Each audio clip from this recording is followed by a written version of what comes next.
The Yellowstone universe is expanding once again, and this time it's heading into one of the most pivotal and turbulent decades in American history.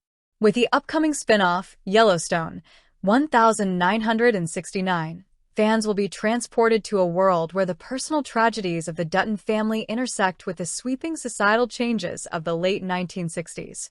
Unlike the rustic frontier tone of 1883 or the Great Depression-era grit of 1923, Yellowstone, 1969 will offer a dramatically different flavor.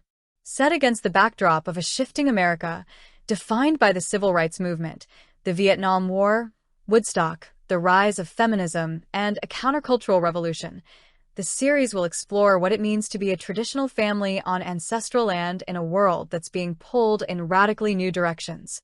But more importantly, it will tell the personal story of Spencer Dutton's final days and the emotional fallout that reshapes the Dutton lineage.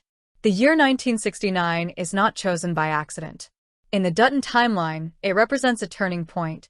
This is the year that Spencer Dutton dies, a loss that echoes across generations and helps explain the emotional walls built by John Dutton later in life.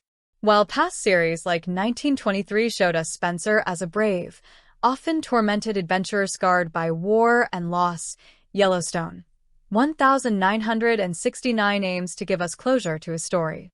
This new iteration of John, likely in his early 20s, is not yet the stoic, battle-hardened rancher fans know from the main Yellowstone series. 1969 will explore what events shaped him into the man we see decades later. He is a young man grieving the sudden and violent loss of his uncle Spencer, a young man distrustful of outsiders, and a son caught in the shadow of a legacy that demands loyalty, strength, and emotional sacrifice. Thematically, the show will examine why John Dutton became so emotionally closed off, so deeply tied to the land, and so resistant to change. Much of that will be rooted in his experience of 1969, watching his family fracture, the loss of Spencer, the return of Elizabeth, and possibly even betrayal from within. These aren't just plot devices, they are essential building blocks of his identity.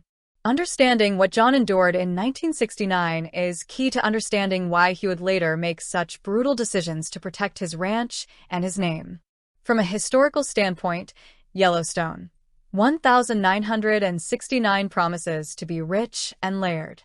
This was a time when America was undergoing a profound transformation. The Duttons, as traditionalists deeply connected to their land and legacy, will feel the pressure of that cultural shift. Perhaps Elizabeth's return isn't just personal, it could also be symbolic of the times, of women reasserting control over their narratives. Spencer's death will no doubt be a centerpiece of the show's emotional arc. Was it an accident? A betrayal? A sacrifice? Did he die defending the ranch, or trying to escape its hold?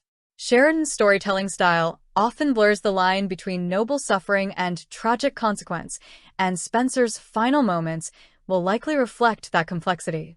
His passing will leave a hole in the Dutton family that never truly heals. What do you guys think about this subject? I welcome your thoughts in the comments. For more such videos, you can subscribe to our channel, turn on notifications, and like our video. See you again. Goodbye.